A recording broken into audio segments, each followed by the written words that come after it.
M Phil Urdu fourth semester کے عزیز طلباء و طالبات، السلام علیکم۔ اللہ تعالیٰ آپ کو اپنے حفظ و امان میں رکھے۔ آج کا ہمارا جو لیکچر ہے وہ میر انیس کی مرثیہ نگاری کے متعلق ہے۔ ہم اس میں میر انیس کی جو مرثیہ نگاری کے خصوصیات ہیں، فضائل ہیں، اور وہ باقی جو مرثیہ نگار ہیں ان سے کس طرح مختلف ہیں، اس حوالے سے بات کریں گے۔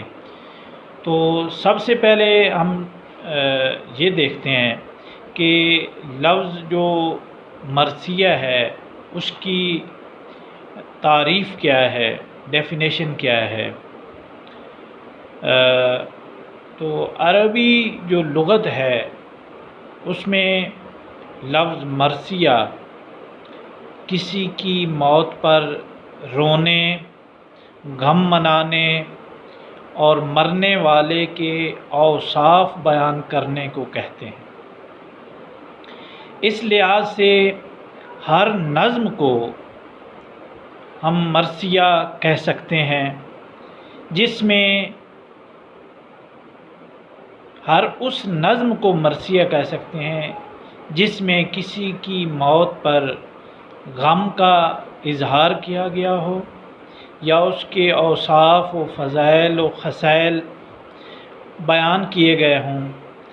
جہاں پر ہم مولانا الطاف حسین حالی کا ایک اقتباس جو ہے وہ بیان کرتے ہیں، یعنی وہ اس کے جو تعریف ہے مرثیہ کے حوالے سے یوں بیان کرتے ہیں کہ مرثیہ پر بھی اس لحاظ سے کہ اس میں زیادہ تر شخص متوفی کے محامد و فضائل بیان ہوتے ہیں، مدح کا اطلاق ہو سکتا ہے۔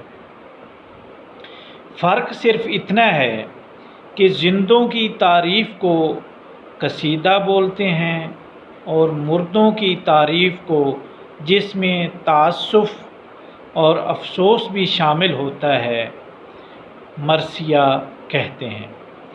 اچھا، یہ تو ہو گیا مرثیہ کے جو لغوی معانی ہیں، اس کا جو لغوی مفہوم ہے۔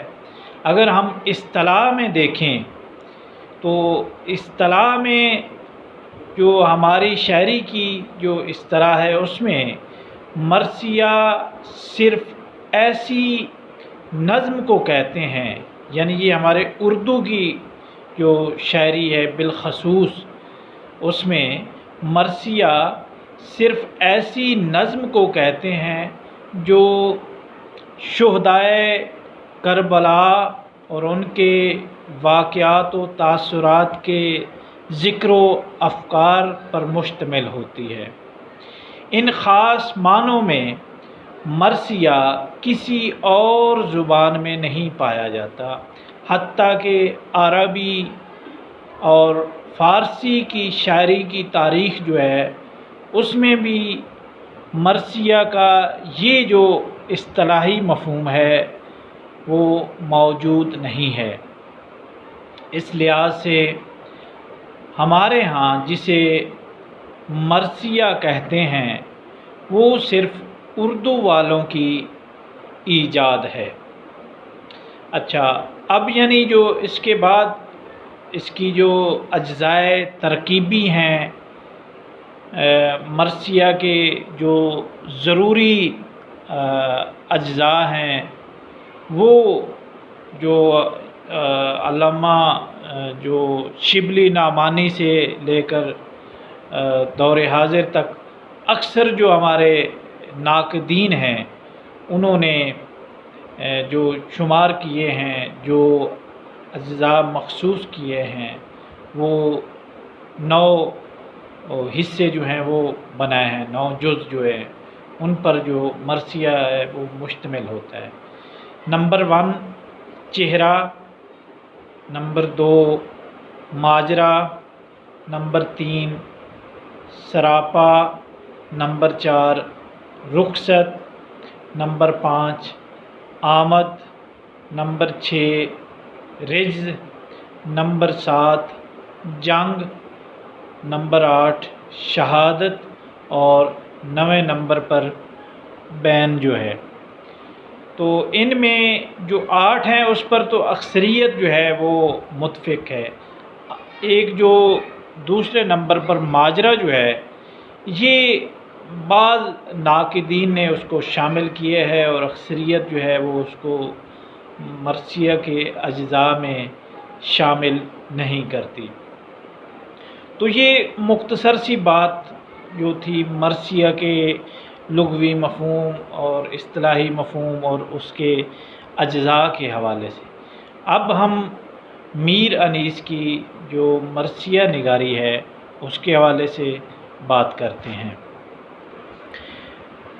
میر انیس کی مرثیہ نگاری کی خصوصیات میں سب سے پہلی جو خوبی جو ہمیں نظر آتی ہے وہ اس کی فصاحت ہے، یعنی میر انیس کی فصاحت کی تعریف یہ ہے کہ شعر میں جو حروف آئیں ان میں تنافر نہ ہو، الفاظ نامانوس نہ ہوں، قواعد صرفی کے خلاف نہ ہوں۔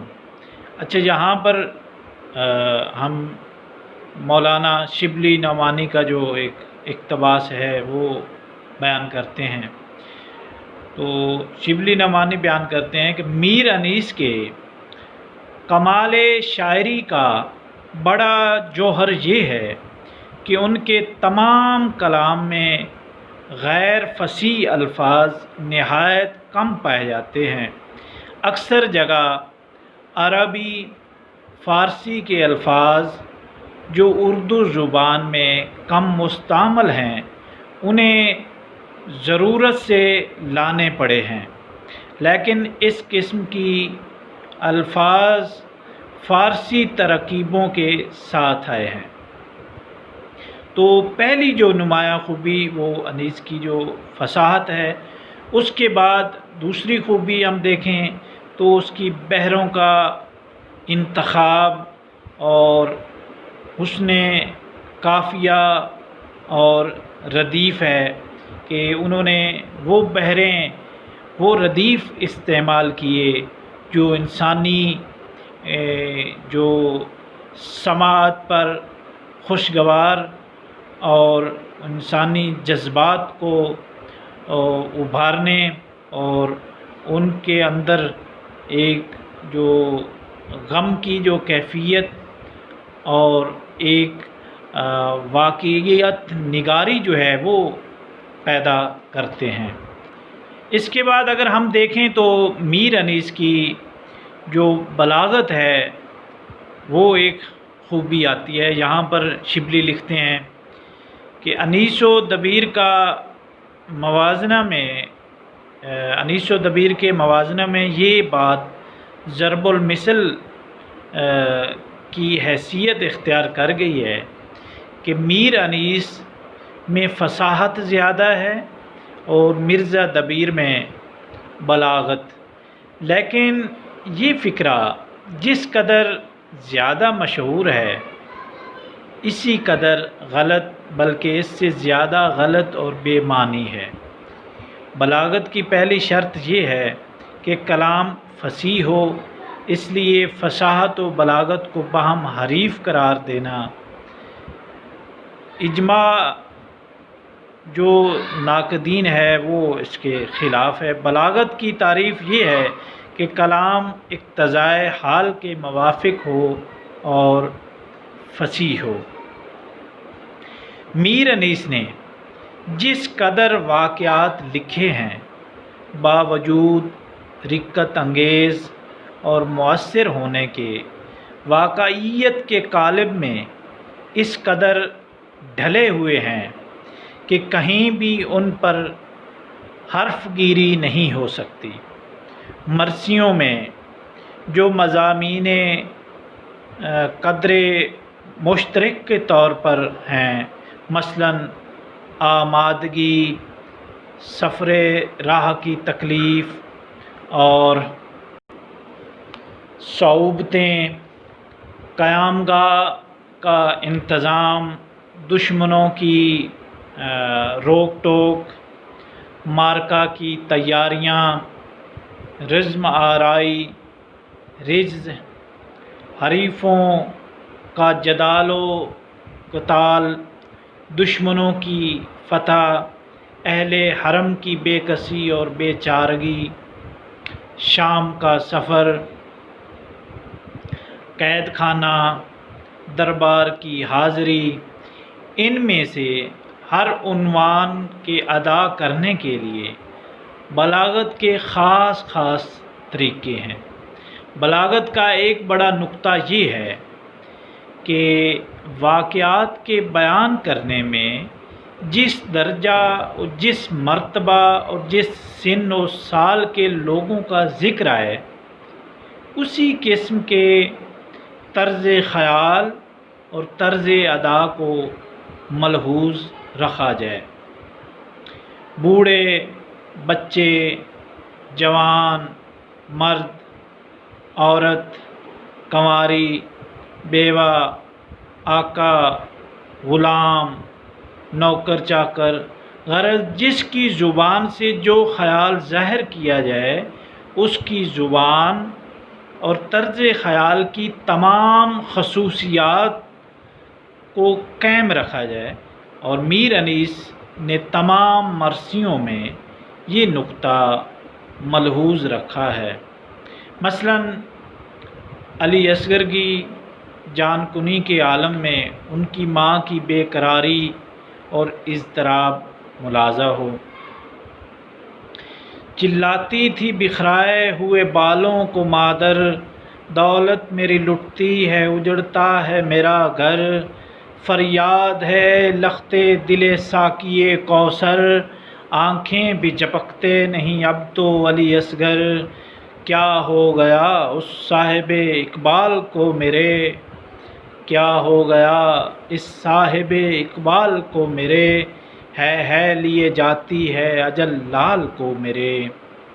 تو یہاں پر آپ ان کا جو بلاغت کے حوالے سے ایک جو کیفیت ہے، جو احساسات کی ترجمانی ہے، وہ واضح نظر آتی ہے۔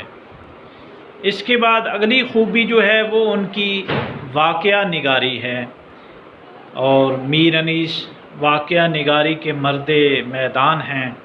ان کی فنکارانہ نظر واقعہ نگاری کی صناعی پر چابک دستی سے قائم رہتی ہے۔ اس سلسلے میں شبلی بھی ان کی تعریف کرتے ہیں کہ واقعہ نگاری کا فن انیس کا خاصہ ہے۔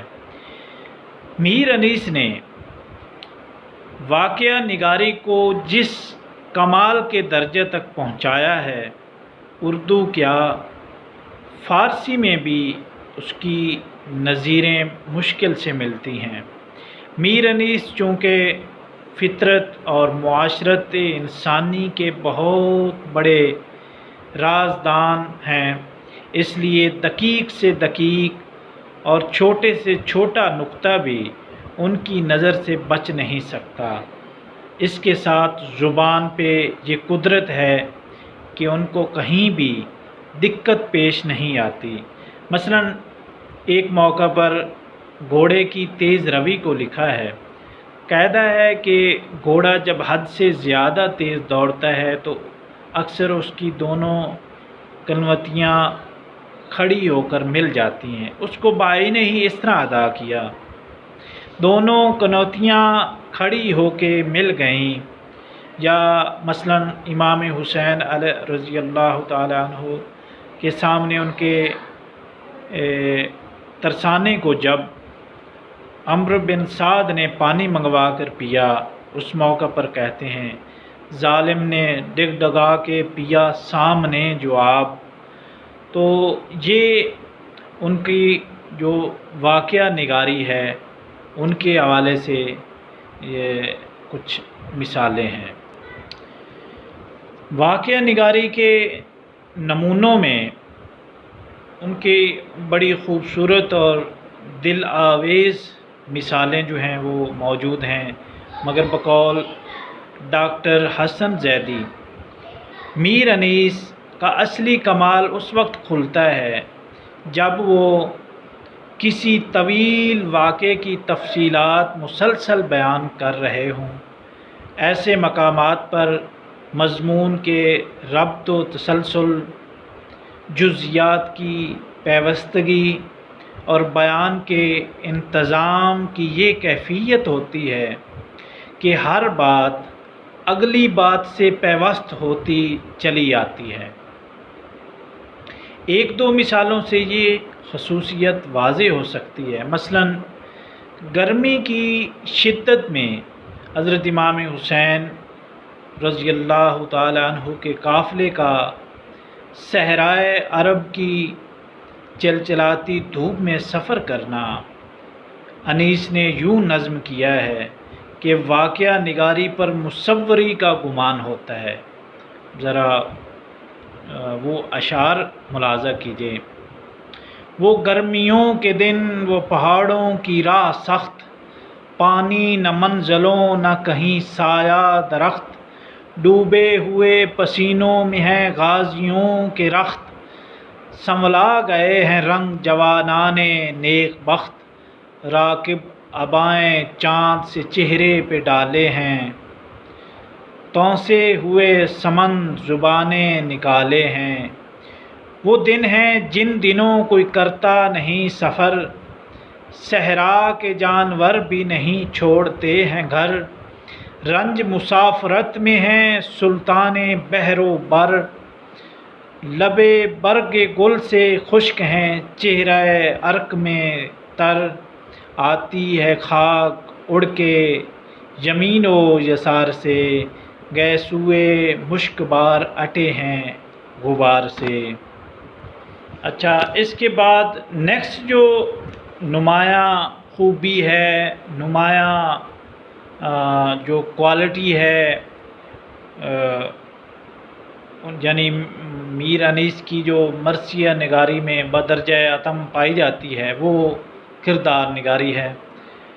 اگر ہم دیکھیں کہ ڈرامہ کی طرح مرثیہ میں بھی کردار نگاری کی خصوصی اہمیت حاصل ہے، مگر مرثیہ اور ڈرامہ کی کردار نگاری میں ایک بنیادی فرق بھی موجود ہے۔ یعنی ڈرامہ نگار خود تخلیق کرتے ہیں، یعنی وہ کردار خود بناتے ہیں، خود تخلیق کر لیتے ہیں، ما سوائے تاریخی ڈراموں کے۔ ان کی مختلف خصوصیات ڈرامہ نگار کے ذہن و فکر کی فنی کوششوں کا نتیجہ ہوتی ہیں، لیکن مرثیہ کے کردار بنے بنائے ہوتے ہیں۔ چونکہ مرثیہ کے کرداروں کا تعلق تاریخی کردار نگاری کا فرض انجام دینا ہوتا ہے، ان واقعات کو بیان کرنا ہوتا ہے، ان کی تفصیل جو ہے وہ بیان کرنی ہے، اور وہ جو ہے کوئی بھی تخلیق کار اپنی طرف سے کردار کا جو رخ ہے وہ متعین نہیں کر سکتا۔ یہ تاریخی بددیانتی ہے، یعنی یہ ممکن نہیں کہ گھٹیا اور برے کردار کو روشن کر کے پیش کیا جائے۔ یہ تاریخ کے مصدقہ حقائق کے برعکس ہوگا۔ تاریخ کے مصدقہ حقائق سے روگردانی مرثیہ میں جائز نہیں۔ شاعر اصل حقائق ہی سے تخیل کی مدد سے کردار کو پیش کرتا ہے۔ مثلاً امام حسین رضی اللہ تعالی عنہ سے عقیدت و محبت مسلمہ ہے اور یزید سے نفرت معلوم ہے، لہذا مرثیہ نگار میں جو ہے وہ اس کے برعکس کبھی بھی کچھ بیان نہیں کر سکتا، کچھ لکھ نہیں سکتا۔ تو اب یہاں پر ان کی جو کردار نگاری ہے اس کے حوالے سے ایک بند جو ہے وہ ملاحظہ کیجیے۔ اب اس طرح ایک مثال دیکھیں کہ یعنی جب حضرت امام حسین رضی اللہ تعالی عنہ حضرت عباس کی مرضی کے خلاف انہیں لڑائی سے روکنے کا جو حکم ہے وہ ملتا ہے، وہ فرمان جو ہے وہ صادر کرتے ہیں۔ تو اس موقع پر یعنی ان کی جو محبت عقیدت کی وجہ سے جو فرمان ہے اس کو بجا لانا اور اس موقع پر اپنے جذبات و احساسات کو ضبط کرنا، یہ جو کیفیت ہے، یہ کردار کی جو عکاسی ہے اس کو وہ اس طرح بیان کرتے ہیں۔ آقا نے دی جو اپنے سر پاک کی قسم، بس تھر تھرا کے رہ گیا وہ صاحب کرم، پر تھی شکن جبیں پہ نہ ہوتا تھا غیظ کم، چپ ہو گئے قریب جو آئے شہ امم، گردن جھکا دی تا نہ ادب میں خلل پڑے، قطرے لہو کے آنکھوں سے لیکن نکل پڑے۔ تو اب اس بند میں ایک جو کردار نگاری کی مثال جو ہے وہ ہمیں معلوم ہوتی ہے کہ کس طرح انہوں نے وہ عکاسی کی ہے حضرت عباس علمدار کی۔ اس کے بعد جو نیکسٹ ان کی خصوصیات ہے، ان کے جو فن کو بلندیوں تک جو چیز لے کر جاتی ہے وہ ان کی جذبات نگاری ہے۔ تو اس حوالے سے ہم دیکھتے ہیں کہ میر انیس کے مرثیوں میں نہایت کثرت سے ان جذبات اور ان کے مختلف مدارج کا ذکر ہے، لیکن جس جگہ پر جس چیز کو انہوں نے لیا ہے اس کی کمال کے ساتھ ایسی تصویر کھینچی ہے کہ اس کا پورا نقشہ آنکھوں کے سامنے پھر جاتا ہے۔ جب حضرت عباس پانی کا مشکیزہ لے کر واپس آ رہے ہوتے ہیں اور جو اپنے خیمہ سے وعدہ کر کے آتے ہیں پانی پلانے کا، اور جب وہ ان کے دونوں ہاتھ جو ہیں وہ کٹ جاتے ہیں اور مشکیزہ کو دانتوں سے وہ پکڑتے ہیں اور ان کی وہ جو شہادت کا جو نقشہ میر انیس نے کھینچا ہے وہ ذرا ملاحظہ کیجیے۔ گر کر کبھی اٹھے کبھی رکھا زمیں پہ سر، ابلا کبھی لہو تو سنبھالا کبھی جگر، حسرت سے کی خیام کی جانب کبھی نظر، کروٹ کبھی تڑپ کے ادھر لی کبھی ادھر، اٹھ بیٹھے جب تو زخموں سے برچھی کے پھل گرے، تیر اور تن میں گڑ گئے جب منہ کے بل گرے۔ تو یہاں پر آپ یعنی ان کی جذبات نگاری اور اس کیفیت کو ملاحظہ کرتے ہیں اور کس خوبصورتی سے اور کن الفاظ میں وہ اس کو بیان کرتے ہیں۔ اچھا، اس کے بعد ان کی جو منظر کشی ہے، یہ جو خصوصیت ہے، یہ خوبی بھی ان کے اندر ان کی مرثیہ میں، ان کے مرثیوں میں بدرجہ اتم جو ہے وہ موجود ہے۔ اس ضمن میں میر انیس نے جو بھی لکھا اس کو کمال درجے تک پہنچایا۔ میر انیس مناظر فطرت کی تصویر کشی میں لاجواب دکھائی دیتے ہیں۔ ان کی نظر پورے منظر پر پڑتی ہے، وہ ایک ایک شے کو اس طرح بیان کرتے ہیں کہ منظر نگاہوں میں پھرنے لگتا ہے۔ مظاہر فطرت کو جس انداز نظر سے انہوں نے دیکھا ہے اور جس طرح رد عمل کے طور پر اپنے محسوسات کا اظہار کیا ہے وہ بھی لاجواب ہے۔ مثلاً صبح کا منظر کھینچتے وقت وہ صبح سے متعلق تمام ضروری باتیں سامنے لے آتے ہیں۔ صبح کے نظارے کی دلچسپیاں، رونق، ٹھنڈی ہوائیں، بہار، پھول، درخت، سبزہ زار، دامن کوثر، ہر شے میں ایک عجیب دلکشی اور دل فریبی نظر آتی ہے۔ پھر اس بیان کو زیادہ پرکشش اور دل آویز بنانے میں انیس کی تشبیہات و استعارات بھی عجیب کام کرتے ہیں۔ مثلاً آپ جو صحرا میں طلوع فجر کا جو منظر ہے وہ کیسا سہانا اور دلکش ہے، یا کیسا وہ ہو سکتا ہے، اس کی تصویر جو میر انیس مرثیے میں کھینچتے ہیں، اس کے ایک دو بند جو ہیں وہ آپ دیکھیں۔ چلنا وہ باد صبح کے جھونکوں کا دم بدم، مرغان باغ کی وہ خوش الحانیاں بہم، وہ آب و تاب نہر، وہ موجوں کا پیچ و خم، سردی ہوا میں پر نہ زیادہ بہت نہ کم، خواہ خواہ کے اوس اور بھی سبزہ ہرا ہوا، تھا موتیوں سے دامن صحرا بھرا ہوا، ٹھنڈی ٹھنڈی وہ ہوائیں، وہ بیاباں وہ سحر، دم بدم جھومتے تھے وجد کے عالم میں شجر، اوس نے فرش زمرد پہ بچھائے تھے گوہر، لوٹی جاتی تھی لہکتے ہوئے سبزے پہ نظر، دست سے جب جھوم کے باد صبا آتی تھی، صاف گھنچوں کے چٹکنے کی صدا آتی تھی۔ مولانا آزاد بھی آب حیات میں میر انیس کی منظر کشی کی تعریف میں رطب اللسان ہو کر یوں بیان کرتے ہیں، یہ ان کا اقتباس بھی آپ نوٹ کریں۔ صبح کا عالم دیکھو تو سبحان اللہ، رات کی سیاہی کا پھٹنا، نور کا ظہور، آفتاب کا طلوع، مرغزار کی بہار، شام ہے تو شام غریباں کی اداسی، کبھی رات کا سناٹا، کبھی تاروں کی چھاؤں، غرض جس حالت کو لیا ہے اس کا سماں بند گیا ہے۔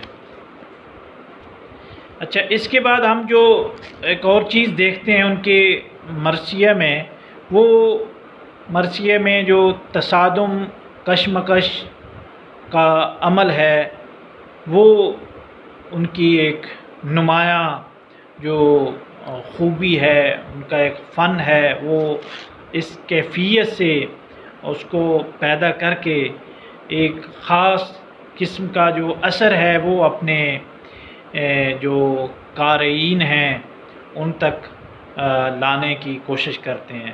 میر انیس اپنے مراثی میں اکثر اوقات ڈرامائی کیفیت پیدا کرتے ہیں، جو منظر سامنے آتا ہے اس کے مطابق امام حسین کے لیے آخری وقت آ پہنچا ہے، اس لیے وہ اپنے رفقا کو آواز دے کر آگاہ کر رہے ہیں۔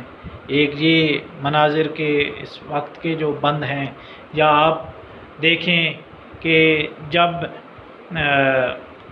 جو شمر جو ہے وہ حضرت عباس سے مخاطب ہوتا ہے اور ان کے درمیان جو ایک مکالمہ ہوتا ہے، وہ بند وہ ملاحظہ کیجیے۔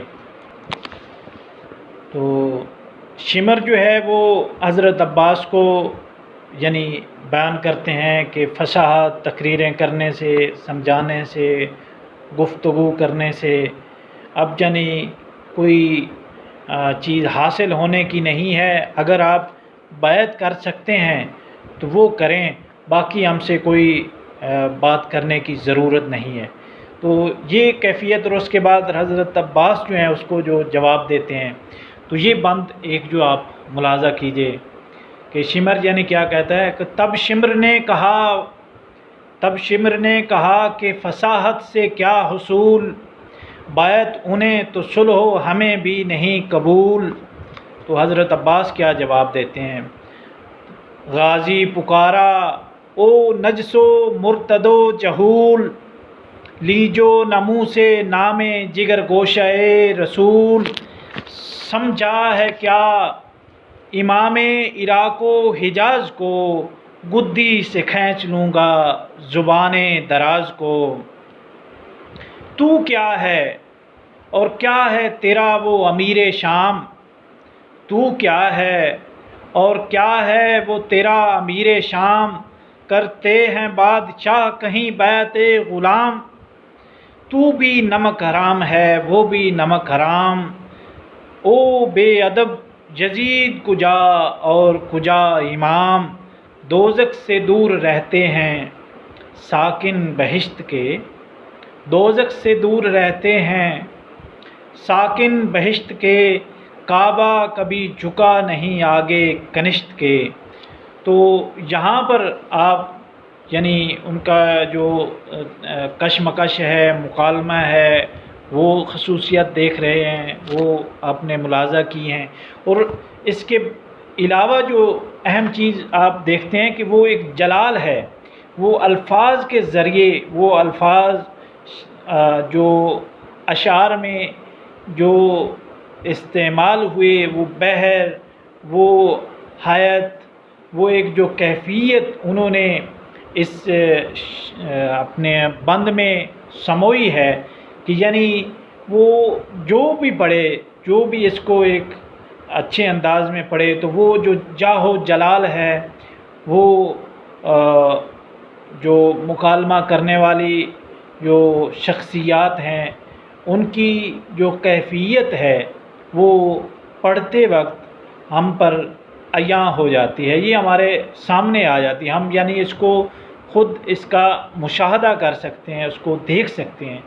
تو یعنی وہ ایک جو جلالی کیفیت ہے الفاظ کے ذریعے اور بحر اور لفظوں میں اس کیفیت کو سمونا، یہ میر انیس ہی کا کام ہے، اور اسی وجہ سے ان کا نام جو ہے مرثیہ نگاری کے جو بڑے نام ہیں ان میں وہ شامل کیا جاتا ہے۔ اب آخر میں ہم ایک اقتباس جو ہے وہ لکھواتے ہیں، وہ آپ نوٹ فرما لیں کہ مولانا شبلی جو ہے وہ انیس کے بارے میں یوں رقم طراز ہیں کہ میر انیس کے مرثیوں میں واقعات و کیفیات کی تصویر کشی کی جو خصوصیت ہے وہ دادا کی میراث ہے۔ البتہ یہ فرق ہے کہ میر حسن واقعہ نگاری کی وسعت میں ابتذال اور عامیانہ بول چال کی پرواہ نہیں کرتے، میر انیس واقعہ نگاری اور مصوری دونوں کے ساتھ بندش کی چستی اور خواص کی طرز گفتگو کی خصوصیت کو قائم رکھتے ہیں، اور یہ قادر الکلامی کی انتہا ہے۔ ان کی شاعری کا اصلی جوہر جذبات نگاری میں کھلتا ہے، اور یہی ان کی شاعری ہم اثروں سے بالکل الگ ہو جاتی ہے۔ انہوں نے جذبات اور ان کے مدارج کا ذکر کمال کے ساتھ کیا ہے، اس کے دوش بدوش انہوں نے منظر نگاری کو جس کمال تک پہنچایا ہے، اردو کیا فارسی میں بھی اس کی مثالیں کم ملتی ہیں۔ کچھ شبہ نہیں کہ اردو میں واقعہ نگاری کی بڑی کمی ہے۔ اردو زبان کی نسبت کم مائگی کی جو شکایت ہے وہ زیادہ تر اسی لحاظ سے ہے کہ وہ ہر قسم کے واقعات، معاملات اور معاشرت کے جزیات ادا کرنے پر قادر ہیں، لیکن میر انیس نے واقعہ نگاری کو اتنی وسعت دی ہے کہ زندگی کے تمام واقعات و معاملات قلم بند کر دیے ہیں۔ یہاں پر آپ جو واوین ہیں وہ کلوز کر لیں۔ تو آج کی جو ہماری گفتگو تھی اس کے حوالے سے ہم نے میر انیس کی جو مرثیہ نگاری کی جو خصوصیات ہیں ان کے حوالے سے تفصیلاً گفتگو کی، جس میں کچھ بند جو ہیں وہ بھی آپ کو بتائے اور اقتباسات بھی بیان ہوئے۔ تو اس کے علاوہ آپ میر انیس کی جو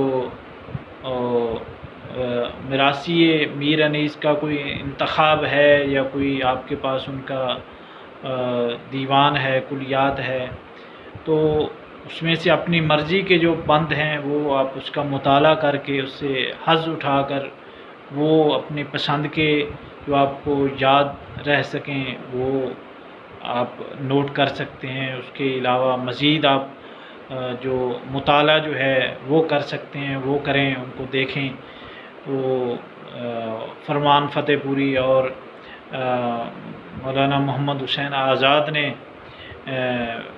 اور شبلی نعمانی نے اپنا جو موازنہ انیس و دبیر میں، تو ان کے کافی جو تفصیلاً میر انیس کی جو مرثیہ نگاری ہے اس کے حوالے سے بحث کی ہے۔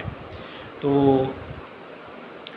آپ اس کو مزید یعنی اس کا جو اس میں اقتباسات جو ہیں وہ بھی ایڈ کر سکتے ہیں۔ اس کو مضمون کی جو اس میں اگر کچھ تشنگی جو ہے آپ محسوس کرتے ہیں تو اس کے حوالے سے ریختہ پر کافی کتب ہیں، وہاں سے بھی آپ جو ڈاکٹر فرمان فتح پوری کی بھی بک جو ہے وہ بھی آپ کو مل سکتی ہے۔